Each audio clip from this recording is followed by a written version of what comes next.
Welcome to Deep River Farm, folks. Real windy and cold this morning. We just like to let you kind of know what's going on. After the May Day for Heaters video, we appreciate you folks stepping up. And as of this morning, I got word that there was 222 heaters headed to Pastor Tim today and tomorrow, with a huge number of hoses, adapters. Somebody sent in and packed the registry with 100 emergency sleeping bags. There's just a whole lot of stuff, and somebody donated 1,000 pieces of cutlery for that lady that's cooking the meals. And I wanted to give you an update on her. During the storm Thursday night,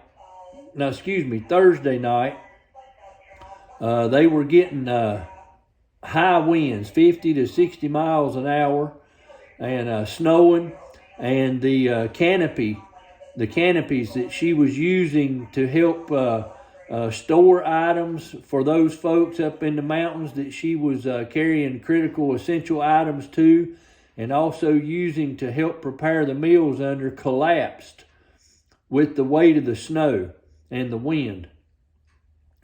So there was a fella from Boone that was a builder. Don't know his name. He called and he told, I don't know if it was Pastor Tim or Bud, that he wanted to help Friday, that he felt like he didn't need to pad his pocket. He needed to go help somebody. And kind of unique. The Lord works in mysterious ways, and he was directed straight to that lady, and they're looking at trying to help get her a sturdy fixture built. He and his crew of experienced builders, and they're going to help her out. But I wanted to tell you that we've been getting some help with getting this May Day for Heaters out from Steve at the Poplar Report. We appreciate you being a megaphone for us and getting the word out. And also Patara, Appalachia Homestead, a lot of her warriors came over to this channel to help support what we're doing in Western North Carolina. I'm meeting a fella today with another big load of stuff that's coming in from Kentucky. He's bringing it to the Antioch Baptist Church, which is one of the partnering churches with Midway Wesleyan for Operation Mountain Relief. And that load is going to be coming in from Antioch and Pilot Mountain area today between 1 and 2 o'clock to be loaded up and head to Pastor Tim probably next week, as soon as he has room for it. And we're trying to keep Pastor Tim completely filled because it's cold, folks. The wind here this morning is whipping pretty good. It's ripping the leaves off the trees, what was left of them. And it's cold. It's one of those bone-chilling cold mornings where that wind just bites into you, and you know that you're outside. So, folks, please pray for these individuals that are in these tents that are relying on these heaters. We've got a fellow that donated 100 full propane 20-pound grill tanks from Wise, Virginia. They were picked up yesterday, and they are in Flat Rock and going to be dispersed this morning up into Red Hill, Burnsville, Bakersville, and other areas where they need propane, because as cold as it is, propane and heaters are the lifeline. And folks, without this, these folks won't make it, because the government has turned their back on the folks of Western North Carolina. It's up to us citizens and the churches to be able to stand in the gap for these folks in Western North Carolina, or they're gonna perish, folks. They've got no power, no running water, no sewer, no nothing. And they're living in the elements because Foxtrot-echo-mike-alpha was more concerned about illegals and housing them, feeding them, giving them gift cards, phones, and everything else, and they're broke. And that's why the government has turned their back on Western North Carolina. I'm just going to tell it like it is. If the truth hurts, you can unsubscribe. I'm just going to tell it like it is. We need for President Trump to get rid of all these clowns as soon as he takes office, but we need his help now in Western North Carolina. We're not getting it from these clowns that's running the show now. They've already took their propaganda MSDNC crowd media and adjusted their point of focus elsewhere and left the folks in Western North Carolina with no news on what's truly going on. Truth hurts, unsubscribe. It's a fact. President Trump, we need your help. Western North Carolina. Telling you folks, I'm looking out the window. That wind is whipping. I can't imagine being in a tent covered with a blue tarp with my wife and children in it, trying to stay warm this morning.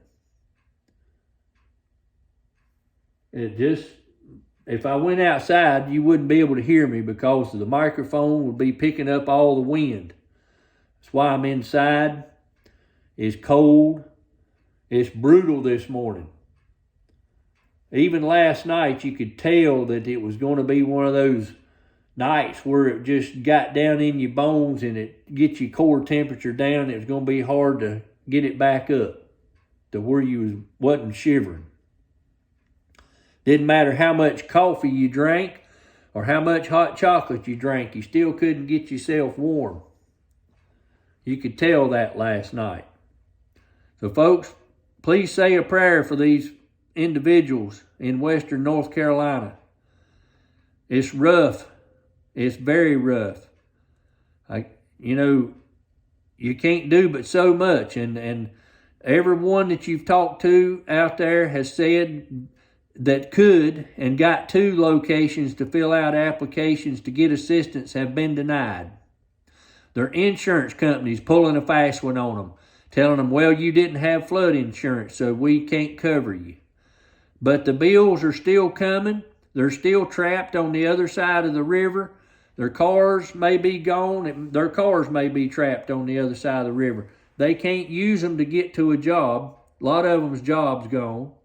The economy's completely gone out of Western North Carolina. That's why I was urging people to support the Christmas tree farmers in Western North Carolina.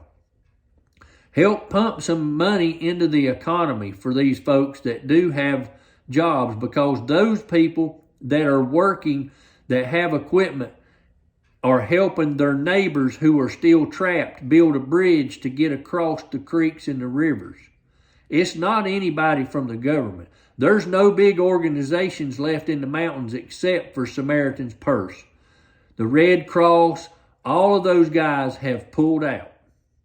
There's nobody left. It's the churches and Samaritan's Purse and the citizens that are local that are helping get the roads filled in passable. Not open, just passable to where they can move and get out. They're building footbridges across the creeks. There's cable systems built across the creek where they can pulley a box back and forth across the rivers to get supplies over to these folks. You got that lady in Burnsville. She's basically the Meals on Wheels for that whole area, helping send out a hot meal to these elderly folks and the disabled folks. And they get to these locations where these folks are on the other side of what used to be a 20-foot wide creek that's now 90 feet wide. And the banks are so steep you can't go up and down them. So they're running strand and rope across there with a pulley and sending boxes back and forth with food and water in them for these folks. Folks, if you haven't seen it, you wouldn't believe it, because what you do see on YouTube and TikTok or whatever social media you have, Facebook, whatever it is, does not tell the tale. There's millions of trees laying down. I mean, you go through Bat Cave, folks, and they literally took a chainsaw and went down through there just wide enough to get a bucket truck through, to restore some sort of power or something, and it's just temporized. It's just wide enough to get a truck through. Millions and millions of trees down. And then you've got all that debris all over the ground, all over the rivers. You've got overturned vehicles in the rivers, mobile homes, pieces of houses, tanker trucks, tractor trailer trucks, you name it, it's in the rivers and the creeks. And then it's piled up against whatever it came to rest to, and it's setting up like concrete because it's packed in with mud.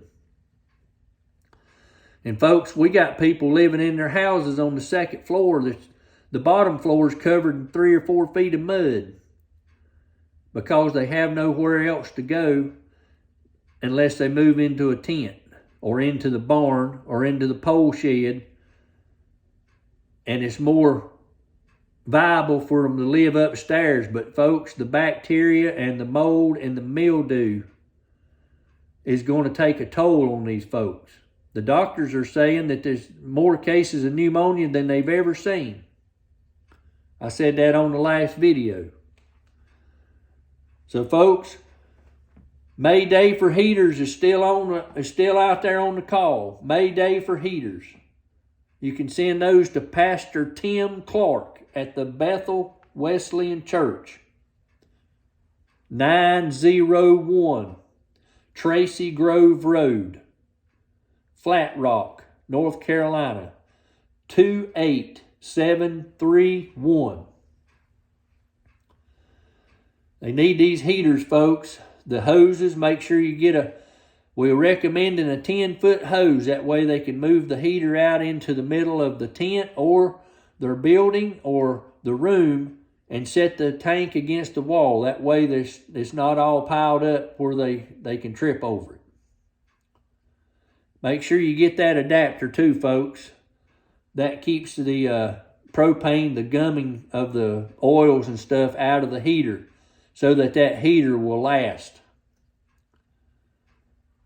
I appreciate you joining us this morning, but we need some help. Where's all these FEMA trailers at?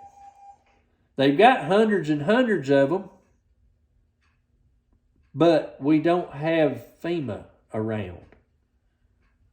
They only go to malls and set up. Now, who can get to a mall if you're stuck on the other side of a river? How do you fill out an online application with no power, no internet? And remember, folks, they said they turned on the water and turned off the boil alert in Asheville. But I got a friend over there that put a video out and said, here's my no boil water. Looked like rusty tap water to me. I wouldn't drink it. So, folks, they tell you a lot, but the truth of the matter is, it ain't nowhere near like they want to proclaim it to be. It's devastating. It looks like a war zone up there.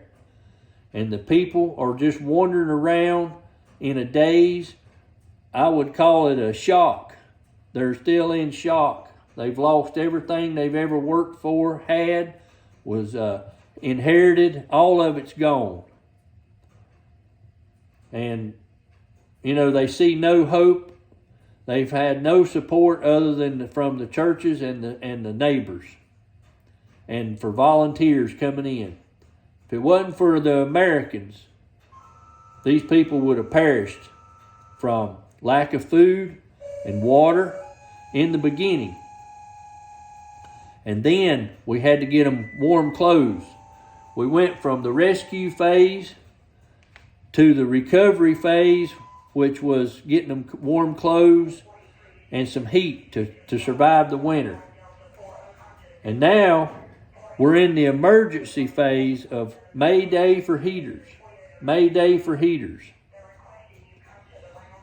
So it's critical now, just to help them survive, is to have the heat and the propane. So keep that in mind, folks. We've got all the information where you can donate money in the description form here on this, in the bottom here.